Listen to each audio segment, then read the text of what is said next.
I missed it.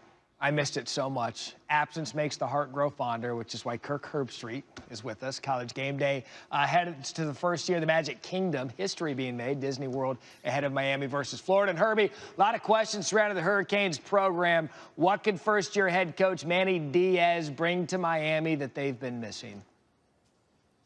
Energy, belief. Talking to him yesterday, he just has a contagious personality, and I think it's real. It's authentic.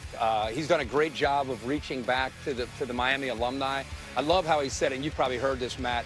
He said this is a players program. It's not the coaches, it's the players. So guys like Ed Reed and Ray Lewis and some of their famous alums have come back and talked to this team.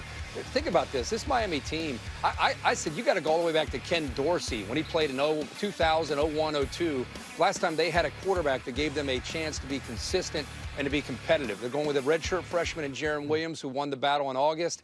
We'll see how he can do. But he's got to play well with a young offensive line. They're starting a true freshman at left tackle, a redshirt freshman at right tackle, and a redshirt freshman at quarterback. So it's a young team on the offensive side, but plenty of potential. They need something good to happen early to get them to really buy in. What better thing than trying to beat Florida on Saturday night to really get them to buy in completely into what Manny Diaz and his staff are offering. Well, you get the sense, too, Diaz isn't trying to build a team. He's trying to build a program, and that takes the youth infusion. Williams beating out Ohio State transfer Tate Martell. And so Miami's going to be one of those teams to watch, maybe not this year, but look for them to build in the future. The other side of this Gators, they're going to be relying on Felipe Franks. He grew a lot last year under Dan Mullen. What's next for him in his development? Well, if you go back to last year, there were moments where you know that he was booed at his own stadium. When they went out and played Missouri, he turned it around and ended up playing better against South Carolina and let some of the fans know about it. So I think he's a volatile, emotional young man.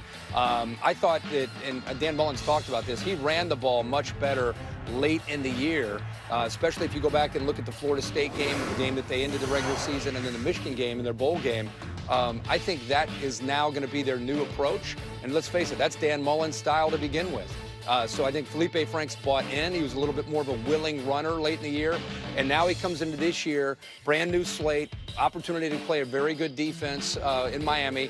I think you'll see him running and I think throwing and being kind of what Dan Mullen would expect. And speaking of talent, he is loaded in the backfield, loaded at wide receiver, but much like Miami, breaking in a very, very young offensive line. So that'll be for both teams, both offenses, it's going to be interesting, especially in this heat, how the offensive line holds up into that second half, into the fourth quarter, with defenses that pride themselves on getting after quarterback with very, very different looks, exotic looks to try to confuse the offensive line and the quarterback. And that's what Mullen's known for. He works his magic with quarterbacks. He did it as an offensive coordinator at Florida, then he did it at Mississippi State.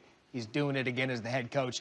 You're handing out some preseason Herbies tonight, 7 Eastern on ESPN, and we will see you bright and early tomorrow morning from the Magic Kingdom. Hey. All right, college football's 150th season. We've got the first FBS game of the year. Miami takes on number 8 Florida.